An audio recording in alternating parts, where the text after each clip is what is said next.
बिहानी।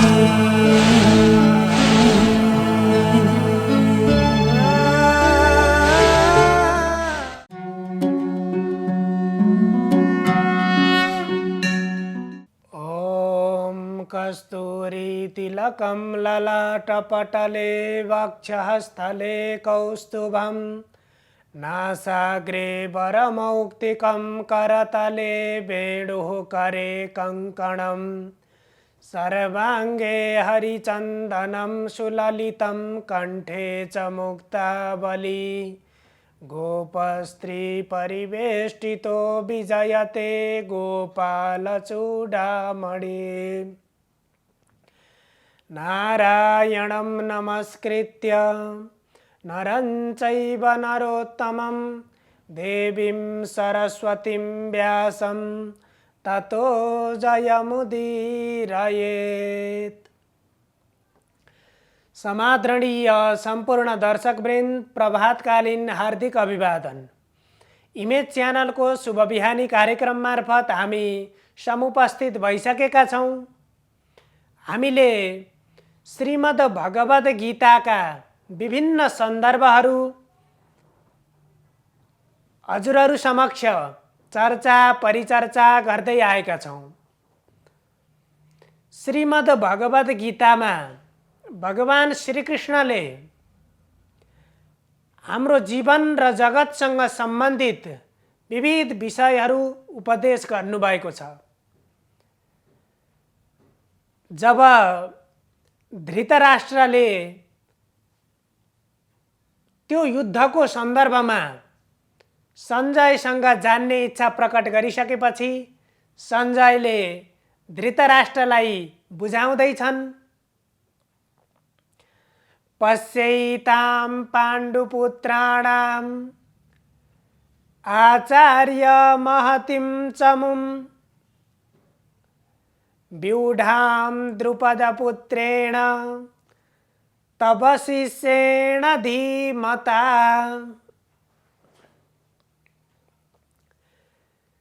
दुर्योधन त्यहाँ भएको त्यो पाण्डव र कौरवका सेनाहरूको समूहलाई देखिसकेपछि द्रोणाचार्यको नजिकमा गए र नजिकमा गएर उनले भन्छन्, पश्यैतां पाण्डुपुत्राणाम्।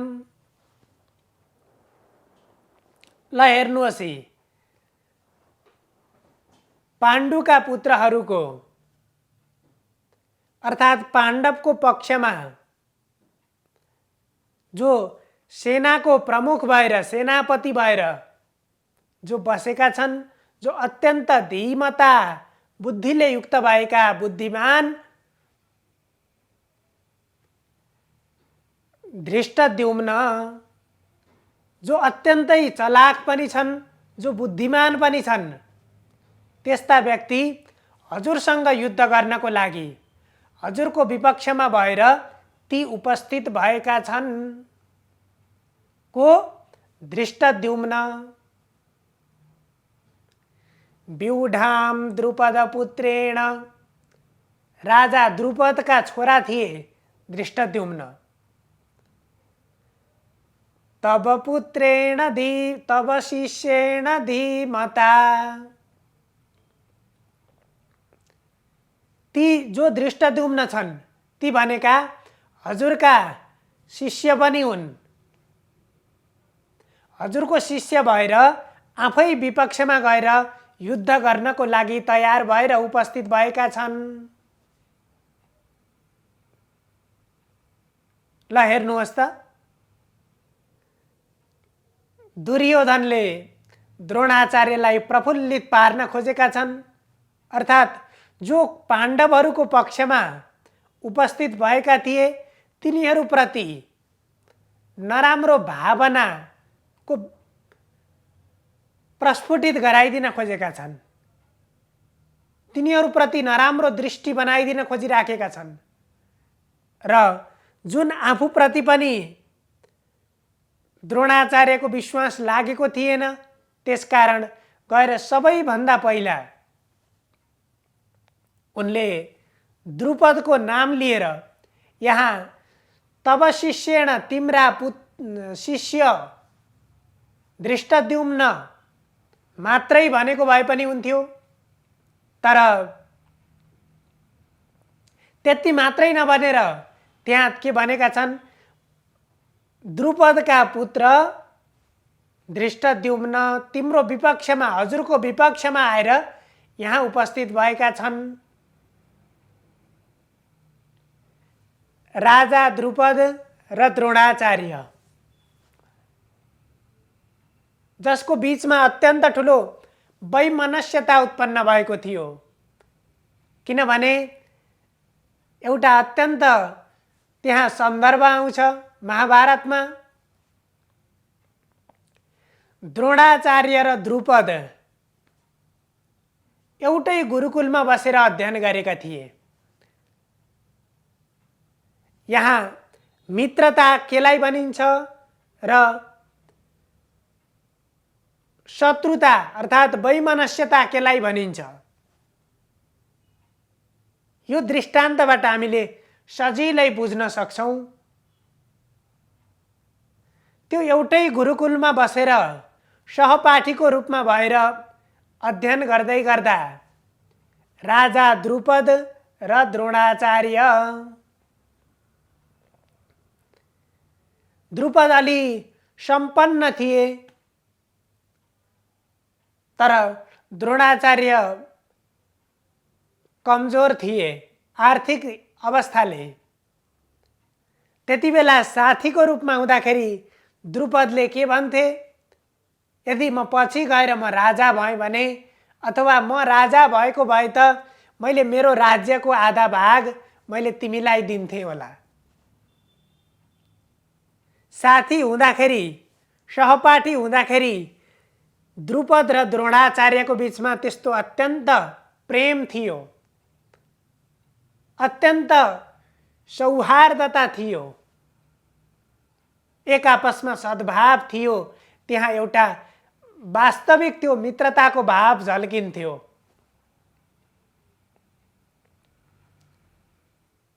तर जब पछि गएर द्रुपद राजा भइसकेपछि एक दिन द्रोणाचार्यले द्रुपदलाई भेट्न भनेर गए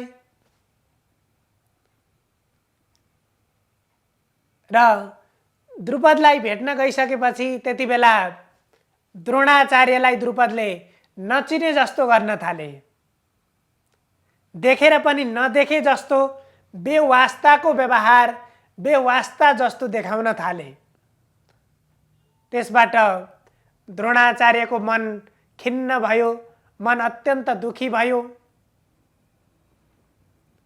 र द्रोणाचार्यले आफूलाई चिनाउने प्रयास गरे। म तिम्रो बाल्यकालको सहपाठी साथी हो, हामी गुरुकुलमा सँगै बसेर पढेका थियौं नि भनेर जब त्यो पूर्वको बाल्यकालको घटना सम्झाए, त्यसपछि द्रुपदमा जुन एउटा मित्रताको भावना आउनुपर्ने थियो त्यो भावना आएन। त्यति बेला द्रोणाचार्यले राजा द्रुपदलाई मित्र भनेर सम्बोधन गरिसकेपछि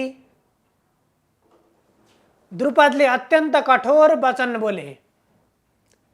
त्यो कठोर वचनले गर्दाखेरि द्रोणाचार्य अत्यन्त दुखी हुनु पर्यो, चिन्तित हुनु पर्यो। तिमीले मलाई मित्र भन्नको लागि, म अहिले राजा छु, राजाको मित्र त त्यो मात्रै हुन्छ जो कुनै पनि राज्यको राजा छ। राजाको मित्र भनेको राजा मात्रै हुन सक्छ। तिमी जस्तो व्यक्ति मेरो मित्र हुन सक्दैनौ, तिमी मेरो मित्र होइनौ भनेर यस किसिमको जुन भावना, जुन एउटा कठोर वचन व्यक्त गरे, त्यसले गर्दाखेरि द्रोणाचार्य र द्रुपदको बीचमा वैमनस्यता उत्पन्न भयो। यसलाई एउटा मित्रताको भाव भनिँदैन। यस कारणले गर्दाखेरि त्यहाँ सञ्जयले पनि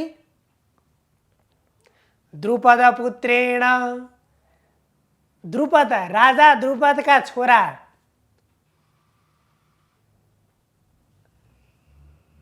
तिम्रो हजुरको विरुद्धमा उपस्थित भएका छन् भनेर त्यहाँनिर व्यक्त गरे। त्यसरी त्यो अगाडिको त्यो वैमनस्यतालाई उनले स्मरण गराउने काम गरे। त्यो मित्रता भनेको त्यसलाई मित्रता भनिँदैन। त्यो बाल्यावस्थामा पढ्ने बेलामा, अध्ययनको बेलामा, गुरुकुलमा रहँदाखेरि जसरी सम्पूर्ण व्यवहारहरू मित्रवत रूपमा हुने गर्दथे, तर त्यसलाई बिर्सेर सम्पत्तौ च विपत्तौ च, सही मान्छेले यदि जसले सही मित्रता कायम गर्न सक्छ, सही मित्रता कायम गर्न खोज्दछ, उसले सधैँभरि गर्ने व्यवहार एउटै हुन्छ। आफू सम्पन्न भएको बेलामा एक किसिमको व्यवहार, आफू अभावमा भएको बेलामा अर्को किसिमको व्यवहार। यदि त्यस्तो हुन्छ भने त्यो मित्रता हुन सक्दैन। यहाँ पनि त्यसकारण द्रोणाचार्य र राजा द्रुपदको बीचमा मित्रता नभएर वैमनस्यता, शत्रुता थियो। मित्रता भनेको त श्रीमद् भागवतको सन्दर्भमा आउँछ। भगवान श्रीकृष्ण र सुदामाको जस्तो मित्रता हुनुपर्दछ, जो बाल्यकालमा छँदाखेरि सँगै रहेर पढेका थिए र पछि भगवान श्रीकृष्ण प्रति सुदामाको कति प्रेम थियो, कति सद्भाव थियो। तर सुदामा अत्यन्त गरिब थिए र एक दिन भगवान श्रीकृष्णलाई भेट्न जाँदाखेरि पनि सुदामाले मैले भगवानलाई भेट्न जाँदैछु, म भगवानलाई भेट्न जाँदा मैले के लिएर जाने, मसँग लिएर जाने चिज केही पनि छैन भनेर अत्यन्त दुखित हुनुभएको थियो। र त्यति दुखित हुँदाहुँदै पनि आफ्नो घरमा भएको त्यो कनिका, आफ्नो घरमा अरू केही पनि थिएन, जे थियो त्यो भएको चिजलाई एउटा कपडामा बेरेर काखी मुनि च्यापेर त्यही पाउर लिएर भगवानलाई भेट्न जानुभयो। र त्यसरी भेट्न जाँदाखेरि पनि भगवान श्रीकृष्णले जसरी श्रद्धापूर्वक, सम्मानपूर्वक जुन मित्रताको व्यवहार देखाउनु भयो, जसरी सम्मानपूर्वक सुदामालाई राख्नुभयो, त्यहाँनिर मित्रताको भाव, त्यो सद्भाव झल्किन्छ। त्यसलाई वास्तवमा मित्रता भनिन्छ। यदि सही मित्रता भएको ठाउँमा सही मित्रता छ भने त्यति बेला सम्पन्नता र विपन्नताले केही पनि फरक पार्दैन। राम्रो हुँदाखेरि, सबै चिजले भरिपूर्ण हुँदाखेरि सबै आफ्ना बनिदिन्छन्, सबैले राम्रो व्यवहार गर्छन्। तर वास्तविक मित्रताको परिचय कति बेला हुन्छ, जब द्रोणाचार्यले पनि मित्रबाट अवहेलित हुनु पर्यो,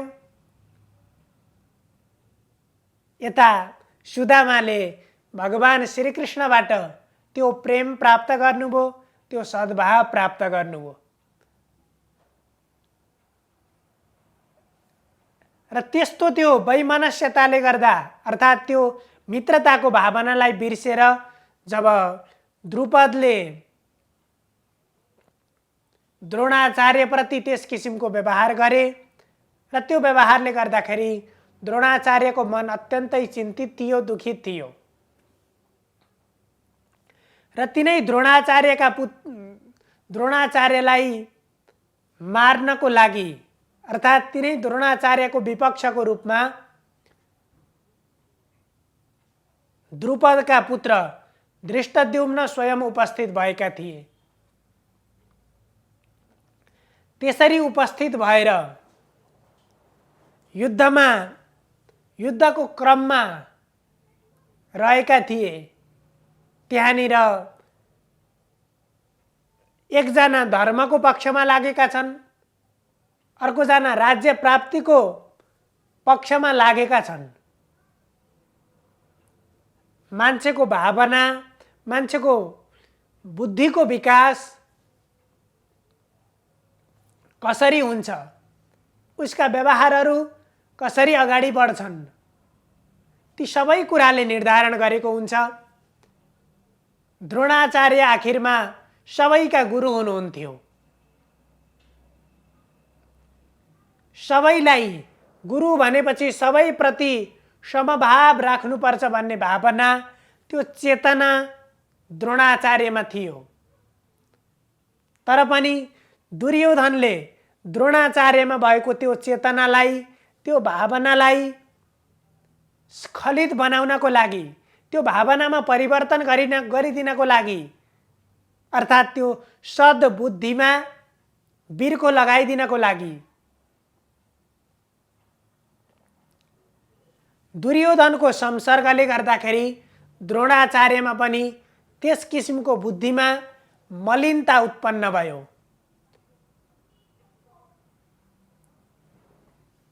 जसले गर्दा त्यसको निमित्त द्रोणाचार्यले यहाँ गरेका सम्पूर्ण व्यवहारहरू षड्यन्त्रपूर्वक गरिएका छन्।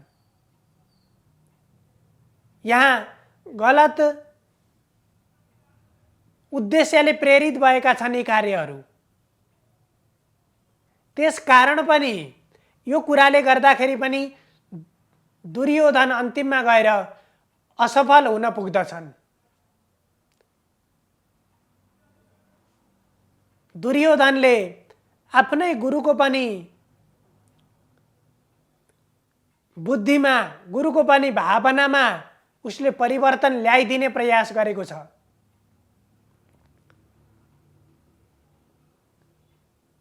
द्रुपदपुत्रेण तव शिष्येण धीमता।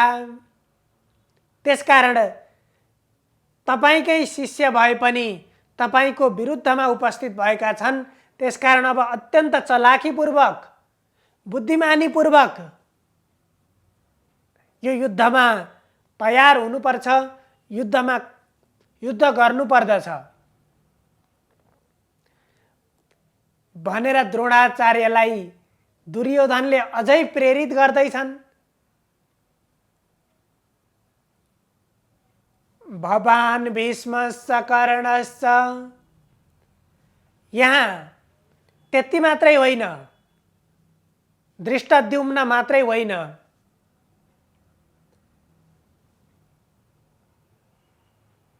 यहाँ हजुरको विपक्षमा अर्थात् हामीहरूको विपक्षमा त्यस्ता पात्रहरू उपस्थित भएका छन्। हजुरको विरुद्धमा युद्ध गर्नको लागि त्यस्ता पात्रहरू उपस्थित भएका छन् जसको निमित्त पनि हजुरले हार्नु हुँदैन। यस किसिमको प्रपञ्च त्यहाँ दुर्योधनले व्यक्त गरिराखेको छ। र यी सम्पूर्ण व्यवहारबाट त्यो दुर्योधनको जुन प्रवृत्ति छ, त्यो प्रवृत्तिको अन्त्य हुने, अवसान हुने निश्चित प्राय छ।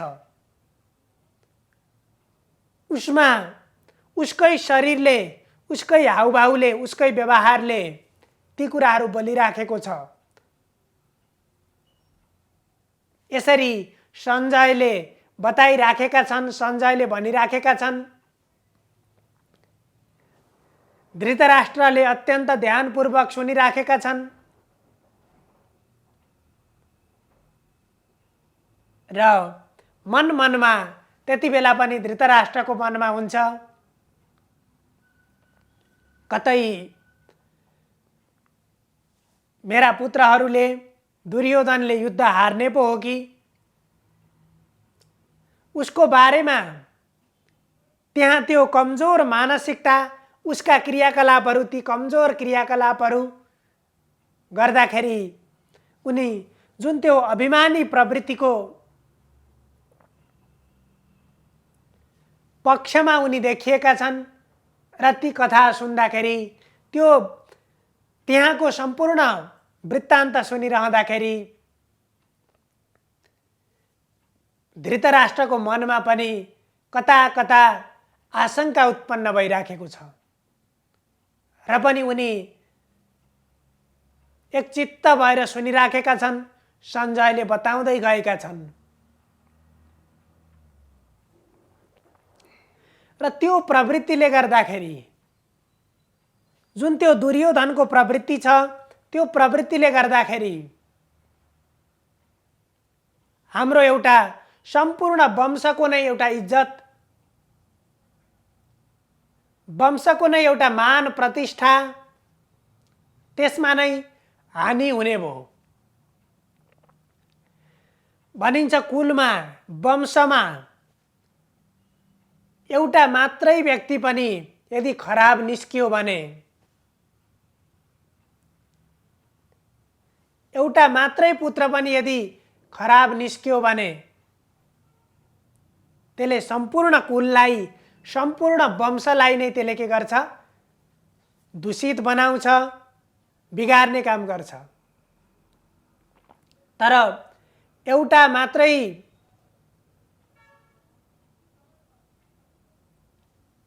सज्जन, एउटा मात्रै सद्गुणी व्यक्ति यदि वंशमा जन्मियो भने त्यो कुल दीपक भएर जन्मिन्छ, कुल दीपकको रूपमा त्यो स्थापित हुन्छ भन्ने कुरा पनि कता कता धृतराष्ट्रले मनमा सोचिरहन्थे।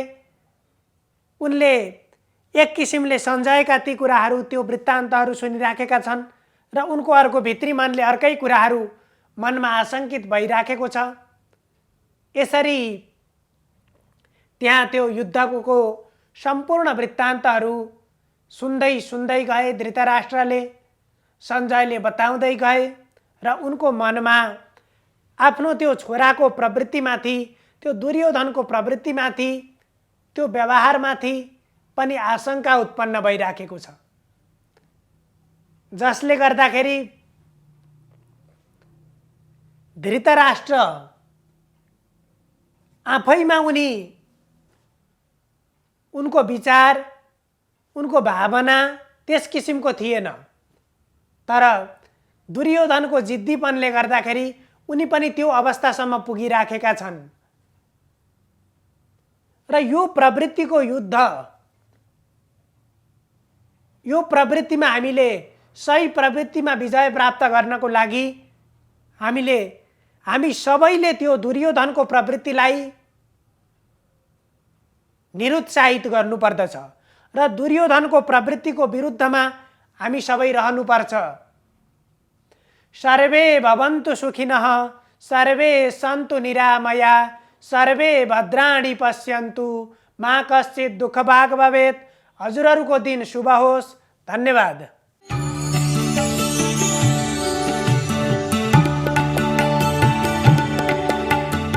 नमस्कार, तपाईको आजमा स्वागत छ। सुरु गरौँ आजको पञ्चाङ्गबाट। आज मिति 2078 साल कार्तिक 6 गते शनिबार, इस्वी सम्वत 2021 अक्टोबर 23 तारिक, नेपाल सम्वत 1141, राक्षस नामक संवत्सर, सूर्य दक्षिणायन, शरद ऋतु, कार्तिक कृष्ण तृतीया तिथि, चन्द्रमा वृष राशिमा, कृतिका नक्षत्र, व्यतिपात योग, बणिज करण। नेपालमा सूर्योदय बिहान 6:09 जाँदा भयो भने सूर्यास्त साँझ 5:25 हुनेछ। मेष राशि। मेष राशि हुनेहरूको लागि आजको दिनमा श्रमको उचित मूल्याङ्कन हुनेछ। गरेका कामबाट प्रशस्त लाभ हुने समय छ। समय उत्साहवर्धक रहला। व्यापारमा प्रशस्त फाइदा हुनेछ। आम्दानीको नयाँ स्रोतहरू फेला पर्नेछन्। आम्दानी बढ्ने र उठ्नुपर्ने रकम हात लाग्ने समय छ। पितृधन उपयोग गर्दा अझ लाभ हुन सक्छ। नयाँ ज्ञान प्राप्त हुने योग छ। नाम दाम इनाम हात पर्ने बेला छ। वृष राशि। वृष राशि हुनेहरूका लागि आजको दिनमा दाम्पत्य सम्बन्धमा थप सुमधुरता आउनेछ।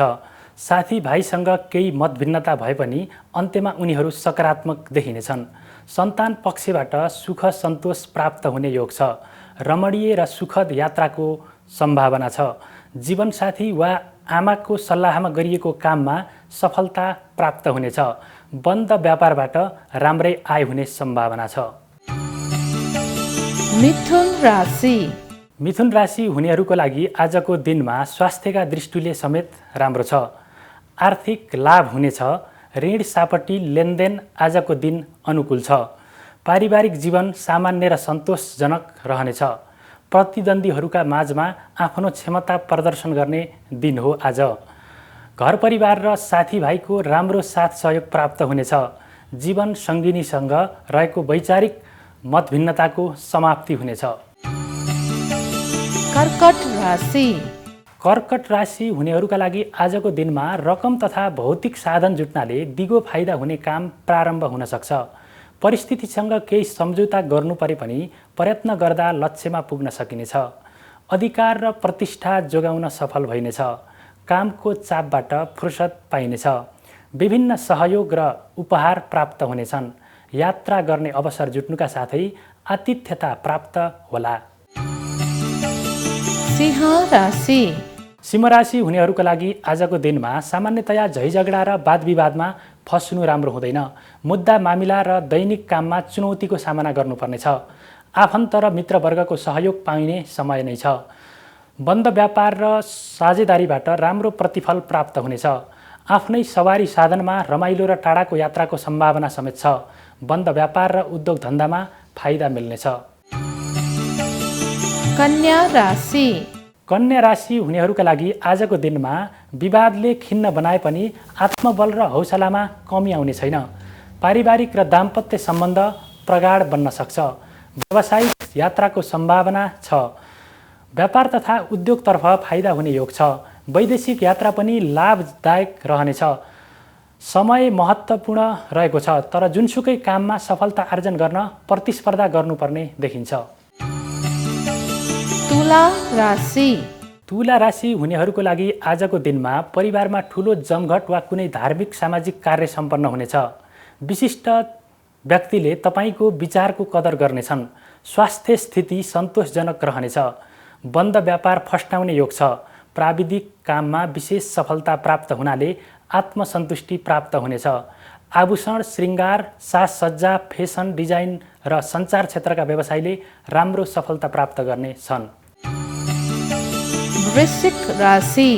वृश्चिक राशि हुनेहरूको लागि आजको दिनमा राजनैतिक र सामाजिक प्रतिष्ठा कायम राख्न लगानी गर्ने समय रहेको छ। बन्धु बान्धव र दाजुभाइको सहयोग लिन सकिनेछ। व्यापारिक वा दैनिक कामहरू सन्तोषजनक ढङ्गले सम्पन्न हुनेछन्। वैदेशिक व्यापार, कृषि व्यवसाय र नोकरी गर्नेका लागि सन्तोषजनक रहनेछ। आम्दानीमा कमी आउने छैन। अरूको भलाइका लागि दौडधुप गर्नुपर्नेछ। यात्राको सम्भावना रहेको छ। धनु राशि। धनु राशि हुनेहरूका लागि आजको दिनमा राम्रा नराम्रा दुवै खालका परिणाम प्राप्त हुनेछन्। वित्तीय क्षेत्र र व्यापारिक लगानीको सानातिना फुटकर कामका लागि राम्रो समय छ, तर दूरदर्शी प्रभावले आर्थिक प्रयोजनबाट अहिलेको समय सकारात्मक देखिँदैन। दैनिक आम्दानीका मार्गमा वृद्धि हुनेछ, तर मान प्रतिष्ठा र ख्यातिमा आँच आउने सम्भावना छ। घुमघाम र भेटघाटका लागि मन लालयित हुनेछ। मकर राशि। मकर राशि हुनेहरूको लागि आजको दिनमा आर्थिक रूपमा सबल हुनुहुनेछ। कारोबारमा गतिशीलता हुनेछ। विपरीत लिङ्गीबाट आवश्यक सहयोग मिल्नेछ। पठन पाठनको क्षेत्रमा प्रगति हुनेछ। नयाँ ज्ञान प्राप्ति हुने योग छ। पछाडि कुरा काट्ने शत्रुहरू आफै पराजित हुनेछन्। सामाजिक कार्यमा नेतृत्वदायी भूमिका वहन गर्नुपर्नेछ, जसबाट प्रतिष्ठा प्राप्त हुनेछ। प्रेममा उच्च सफलता प्राप्त हुने योग छ। कुम्भ राशि। कुम्भ राशि हुनेहरूका लागि आजको दिनमा लगनशील बन्दा पछि फाइदा हुने काम प्रारम्भ हुन सक्छ। व्यावसायिक काममा राम्रै फड्को मार्न सकिने योग छ। साझेदारी र सट्टापट्टामा विशेष लाभ मिल्नेछ। नयाँ जिम्मेवारी पाउने योग छ। श्रमको उचित मूल्याङ्कन हुनेछ। पैतृक धनको उपयोगबाट विशेष फाइदा हुनेछ। विभिन्न भौतिक साधनहरू जुट्नेछन् र प्रसन्नता पनि मिल्नेछ। मीन राशि। मीन राशि हुनेहरूको लागि मन फुरुङ्ग हुनेछ। आत्मविश्वास र पराक्रममा वृद्धि हुनेछ। कल कारखाना र बन्द व्यापारमा फाइदा हुनेछ। शत्रुमाथि विजय प्राप्त हुनेछ। सामाजिक कामबाट प्रशंसा प्राप्त हुनेछ। धार्मिक र सांस्कृतिक सभा समारोहमा सरिक हुने सम्भावना छ। नोकरी गर्नेले मान सम्मान पाउनेछन्। लाभदायक यात्राको सम्भावनालाई नकार्न सकिँदैन। यो थियो तपाईँको आजको राशिफल। राशिफलमा जे जस्तो भए पनि तपाईँको दिन शुभ बितोस्। मलाई पनि आज्ञा दिनुहोस्। धन्यवाद। नमस्कार। शुभ बिहानी।